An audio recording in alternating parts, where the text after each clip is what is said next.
Diamond અને textile city તરીકે વિશ્વભરમાં પ્રખ્યાત સુરત મહાનગરપાલિકા આગામી 5મી જૂનના રોજ દેશના પ્રધાનમંત્રી નરેન્દ્ર મોદીના આગમનને લઈ વહીવટીતંત્ર અને રાજકીય વર્તુળોમાં ભારે ઉત્સાહ છે।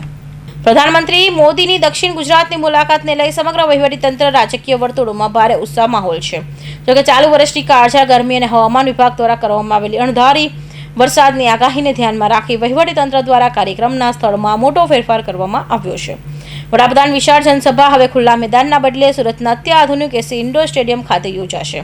શરૂઆતના વહીવટી આયોજન મુજબ પ્રધાનમંત્રી નરેન્દ્ર મોદીના જાહેર સભા સુરતના વીઆઈપી વિસ્તાર ગણાતા વેસુના ખુલ્લા મેદાને યોજવાની હતી, જ્યાં હજારોની જનમેદ એકઠી થઈ શકે છે।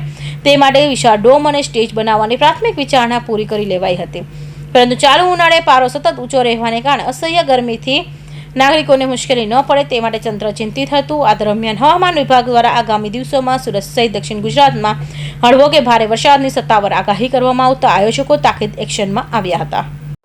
પ્રધાનમંત્રી નરેન્દ્ર મોદી 5 જૂને સુરતની મુલાકાતે છે, ત્યારે સુરતના ઇન્ડોર સ્ટેડિયમની હાલ જે છે તે તૈયારીઓ કરવામાં આવી રહી છે। સીધા તમે જોઈ શકો છો સુરતનું ઇન્ડોર સ્ટેડિયમ, જ્યાં ઘડી પ્રધાનમંત્રી 5 જૂને આવવાના છે અને તેઓને આવવાની સાથે જ જે છે તે પ્રશાસન દ્વારા કઈ રીતની તૈયારીઓ કરવામાં આવી રહી છે, ટ્રાફિક સમસ્યાઓથી લઈને તમામ સમસ્યાઓની ધ્યાને રાખી તેઓ દ્વારા આ જે છે તે તમામ રીતની તૈયારીઓ કરવામાં આવી રહી છે। તેઓ ડુમસ એરપોર્ટ સુરત એરપોર્ટ પર ઉતરશે અને સુરત એરપોર્ટ પર ઉતરી ત્યારબાદ જે છે તે ઇન્ડોર સ્ટેડિયમ હાજરી આપશે। ઇન્ડોર સ્ટેડિયમ હાજરી આપવા બાદ તેઓ દ્વારા L&T કંપનીમાં પણ જવાના છે અને થોડોક સમય ત્યાં પણ વિતાવવાના છે અને ત્યારબાદ તેઓ ફરીથી દમણ એરપોર્ટ લોકાર્પણ કરવા માટે નીકળવાના છે। ત્યારે સુરત પ્રશાસન દ્વારા પ્રધાનમંત્રી નરેન્દ્ર મોદી જ્યારે સુરતની મુલાકાતે છે ત્યારે તેઓ દ્વારા કઈ રીતની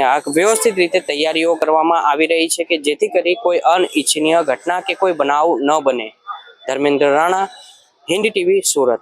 સુરત કલેક્ટર તેજસ પરમારે વડાપ્રધાન નરેન્દ્ર મોદીના આગામી સુરત પ્રવાસ અંગેની સત્તાવાર વિગતો આપતા જણાવ્યું હતું કે પીએમ મોદી આગામી 5 જૂન 2026ના રોજ બપોરે 2 વાગ્યે સુરત એરપોર્ટ ખાતે આવી પહોંચશે। સુરતના આગમન બાદ તેઓ સૌપ્રથમ હજીરા ખાતે આવેલા એક પ્લાન્ટની મુલાકાત લેશે અને ત્યાં આશરે 45 મિનિટ જેટલો સમય વિતાવશે।